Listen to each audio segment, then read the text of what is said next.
দুনিয়াতে যত অদ্ভুত অদ্ভুত প্রশ্ন সব আপনি মুসা আলাহিস সাল্লামের মাথা থেকে পাবেন। বিভিন্ন বিষয়ে আল্লাহরে প্রশ্ন করতেন। সাইয়েদনা মুসা আলাহিস সাল্লাম আল্লাহরে বললেন, আল্লাহ আপনি আমার এমন একটা জিকির শিখাইয়া দেন যে জিকিরটার শব্দ আপনি আর আমি ছাড়া কেউ জানবে না।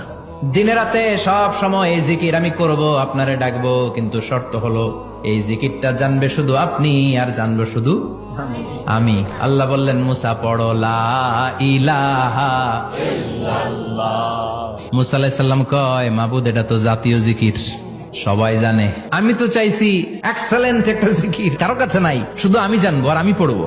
আল্লাহ বললেন, মুসা এই লা ইলাহাকে যদি এক পাল্লায় রেখে দাও, তাম বিশ্ব, 7 আকাশ 7 জমিনটারে তুলে যদি তুমি আরেক পাল্লায় রেখে দাও, লা রাজাহাত কাফাতু লা ইলাহা ইল্লাল্লাহ, মুহূর্তের মধ্যে লা ইলাহার পাল্লা ভারী হয়ে যাবে। ও মুসা, তুমি যতই এক্সক্লুসিভ জিকির চাও, লা ইলাহার চেয়ে দামি জিকির আমার কাছে নাই।